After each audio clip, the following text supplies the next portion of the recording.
O Senhor é meu pastor, nada me faltará.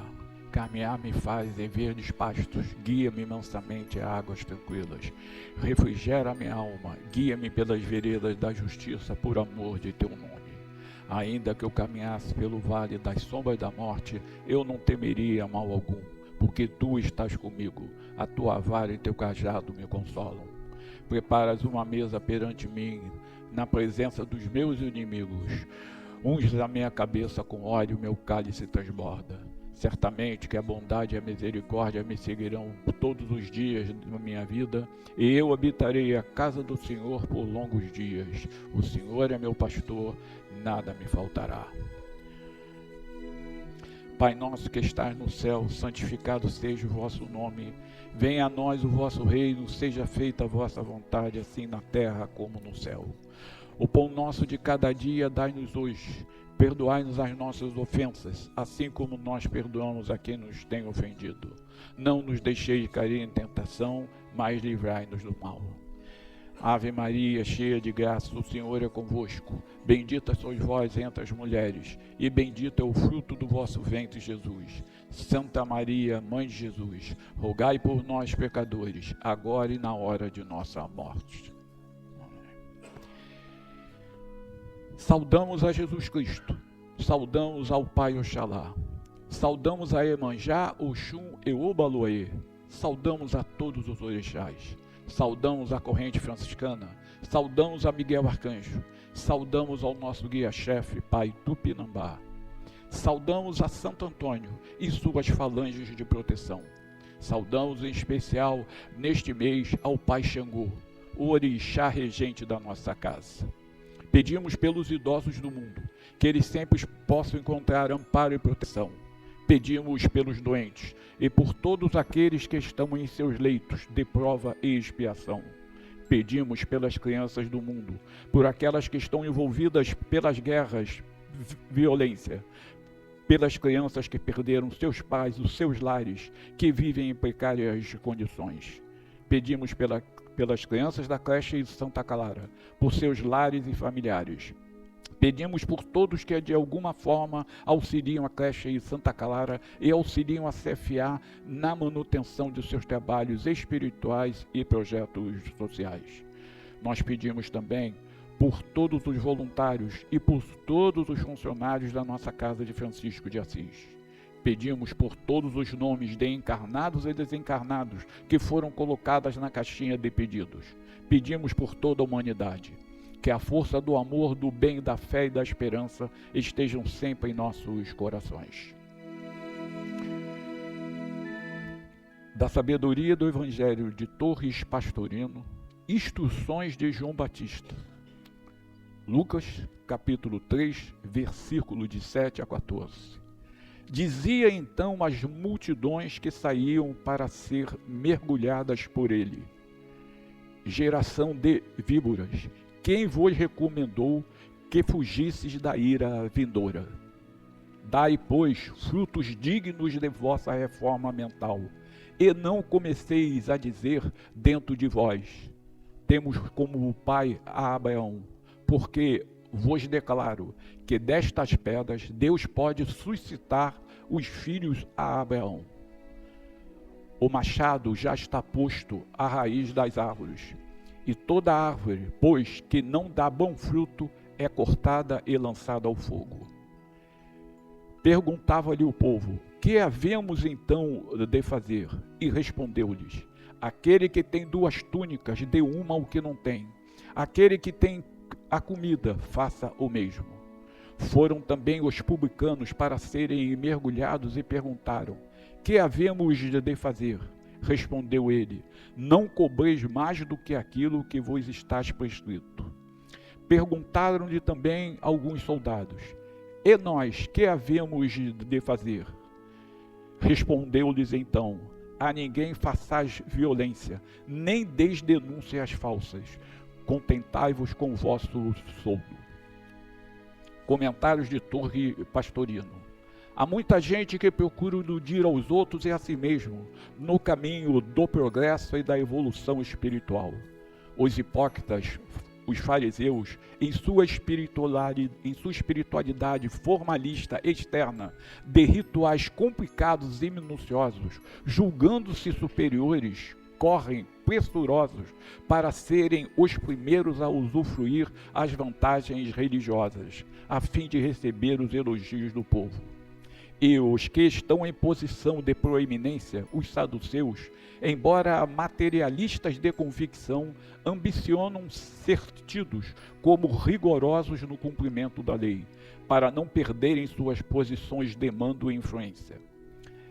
A ambas essas classes são severamente repreendidas por João, a quem não interessa agradar, mas sim pregar a verdade prestes a chegar. Sua tarefa de precursor estava acima das conveniências humanas. Não lhe importava os adeptos, os bajuladores, nem números de criaturas, nem elevada posição social ou religiosa. Sua missão era despertar os amadurecidos, que aguardavam no imo do coração a voz de comando. O momento crucial estava à porta. Era o machado que derrubaria as vaidades ilusórias, que já estava na raiz das árvores. E se não houvesse sinceridade nos grandes, os pequeninos, humildes e ignorantes perante o mundo viriam tomar-lhes o lugar. Se transformariam em filhos de Abraão, em eleitos no reino dos céus.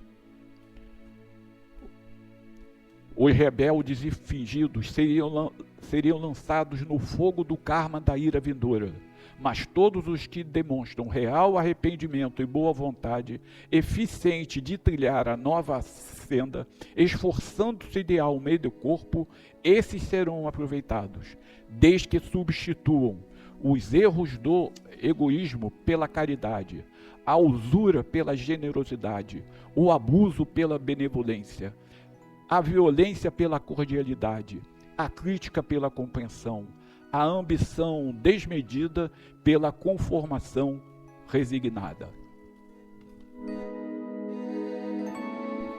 Nós estamos com um evangelho simples, mas um evangelho que é profundo e ao mesmo tempo ele é severo, porque ele nos alerta sobre nós mesmos. O que somos e o que podemos esperar em nossos caminhos se nós não nos transformarmos. Nós não podemos esquecer que João Batista, ele era conhecido como João, a voz do deserto. Por quê? Que isso é um sentido figurado, porque a voz de João, ele bradou em todas as consciências daqueles homens, daquela humanidade de 2000 anos atrás. E como outros antes do próprio João, já haviam bradado também nas consciências da antiga humanidade. E nesta casa que nós estamos, o nosso Pai Xangô, ele brada na consciência de cada um de nós que está aqui. E o que Pai Xangô, ele brada na nossa consciência? As mesmas palavras de João Batista. E nós vamos ver a seguir por quê. Dai, pois, frutos dignos de vossa reforma mental. E o que é a nossa reforma mental? A nossa reforma mental é a nossa reforma íntima, é a nossa transformação, que basicamente é o assunto, é o tema, é o centro de todos os nossos evangelhos aqui. E o que isso significa, essa reforma mental que João ele nos fala? É nós abdicarmos da nossa personalidade, porque a nossa personalidade ela é prepotente, ela é orgulhosa, ela se acha que está sempre certo, ela é julgadora e ela carrega dentro de si uma série de outros vícios. E sem contar que a nossa personalidade, quando ela não se harmoniza, ela nos traz também em alguns momentos os descontroles emocionais. Por exemplo, se somos uma pessoa com muito orgulho, o nosso descontrole emocional em alguns momentos pode ser a nossa ira descarregada sobre outra pessoa que nós entendemos que deveria fazer ou se subjugar à nossa vontade. Então, é isso que João Batista ele nos alerta. E a prova que é isso aqui, que nos comentários de Torres Pastorinos, ele diz o seguinte, que nós precisamos substituir o egoísmo pela caridade, a usura pela generosidade, o abuso pela benevolência, a violência pela cordialidade, a crítica pela compreensão, a ambição desmedida pela conformação. Então, ele nos alerta aqui, porque nós somos muito apegados. Nós temos dentro de nós uma violência que vem das centenas de encarnações que nós tivemos. E não estamos falando de violência física, não. Nós estamos falando da violência verbal e da violência mental. Porque quando nós não fazemos a violência física, nós não fazemos a verbal, e nós desejamos aquela pessoa, o que muitas vezes nós sabemos o que nós desejamos, nós estamos fazendo o quê? A nossa violência mental. Então nós precisamos ter um cuidado muito grande com o nosso caminho de transformação, porque se nós não alterarmos o nosso psiquismo, o nosso modo de ser, se nós permitirmos que essa psicosfera que envolve o nosso planeta, vocês olham a nossa mídia, vocês acham que o nosso planeta tem uma boa psicosfera? Lógico que não. Nós estamos envoltos em guerras, em conflitos, em ganância, em tudo aquilo que só joga a nossa humanidade para baixo. E tem uma coisa que nós também precisamos compreender, que nós olhamos isso fora, também temos dentro de nós as nossas sombras. Essas sombras que vêm conosco encarnações após encarnações. E essas sombras nos prejudicam grandemente.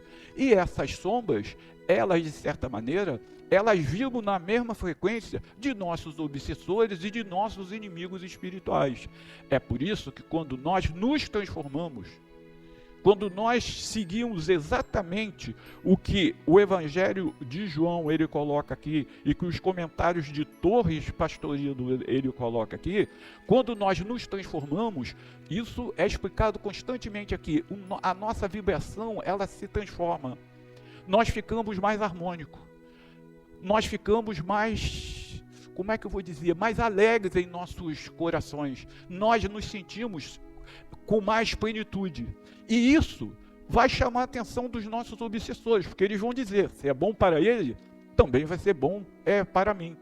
Então, à medida que isso vai acontecendo, eles vão se descolando, e a espiritualidade vai retirando eles, encaminhando para outros locais. Aí pode vir a pergunta, e aqueles que não querem abrir mão? Aqueles que não querem abrir mão, a justiça divina de Xangô, ela é feita. O meu irmão está se transformando. Esses irmãozinhos que estavam aqui também querem se transformar, mas você não. Então você não vai poder ficar aqui, porque a nossa própria vibração já não admite que ele fique aqui. Então ele é retirado e ele é encaminhado para outros locais. Mas esse evangelho aqui, ele tem uma parte forte, que é a parte que diz assim, toda árvore, pois que não dá bom fruto, é cortada e lançada ao fogo. Isso parece uma coisa muito dura, mas isso é um sentido figurado do que acontece conosco. Por quê? Todos nós sabemos que nós estamos em plena transformação planetária. A gente pode não sentir isso e não compreender isso, mas tenho a certeza que nós estamos. Então nós estamos caminhando do planeta de prova e expiação para o planeta de regeneração. Se nós não mudarmos, nós não vamos poder ficar aqui. Nós não vamos poder percorrer esse caminho. E se nós não vamos poder percorrer esse caminho, é porque nós não demos o bom fruto. E se uma árvore que não dá o bom fruto, ela acaba sendo o quê? Cortada. É por isso que o Pastorino, ele nos chama a atenção com base nisso aqui. Os rebeldes e fingidos seriam lançados no fogo do karma da ira vindoura. Isso parece uma coisa muito forte, mas é isso mesmo. Se você for retirado aqui desse planeta, você vai para outro orbe, para outro local. E você vai ter que começar a sua vida de evolução novamente. E nesse local, o nosso karma, ele continua. O nosso karma, ele vai ser cumprido. E isso é uma coisa que nos afeta profundamente. Certo? Bom, e nós estamos vendo aqui um evangelho de mais de 2000 anos. E eu vou falar alguns versos de um ponto de Xangô que nós cantamos aqui. Mas antes de falar, vem um alerta. Quando nós estamos no nosso processo de transformação, é muito penoso. Tanto é que o Pastorino, ele diz aqui, esforçando-se de alma e corpo. Ou seja, o nosso espírito tem que fazer uma grande força para a transformação e o nosso corpo também. Por quê? Quem é que trouxe vocês até aqui? O espírito, ele se esforçou em vir, mas o nosso corpo também precisou se esforçar em subir essas escadas e estar sentado aqui. Então, muitas vezes nós estamos ali no caminho. Só que nós, para darmos 3 passos na nossa evolução, é um esforço muito grande. Até que num momento de invigilância, numa situação que alguém nos fala alguma coisa, ou familiar, ou de uma doença, nós nos perdemos. Então aqueles 3 passos que nós demos à frente, nós às vezes, por um momento de vigilância, nós damos às vezes 10 passos atrás. E aí, a lei da causa e efeito, ela continua. Então, quando nós sentimos que nós estamos, que a plenitude ela começa a chegar, que nós estamos evoluindo, que nós percebemos que nossa consciência e o nosso coração estão se abrindo, nós precisamos seguir aquilo que o Cristo ele nos avisou, que Jesus nos avisou: orai e vigiai. Porque se nós deixarmos a semente do mal, ela novamente, ela germinar e crescer, os passos que nós demos à frente, nós retornamos. Senhor, faz de mim o instrumento da sua paz. Onde houver ódio, faz com que eu leve o amor. Onde houver ofensa, que eu leve o perdão. Onde houver discórdia, que eu leve a união. Onde houver dúvida, que eu leve a fé. Onde houver erros, que eu leve a verdade. Onde houver desespero, que eu leve a esperança. Onde houver tristeza, que eu leve a alegria. Onde houver trevas, que eu leve a luz. Ó Mestre, faz com que eu procure mais consolar que ser consolado, compreender que ser compreendido, amar que ser amado, pois é dando que se recebe, é perdoando que se é perdoado e é morrendo que se vive para a vida eterna. Graças a Deus.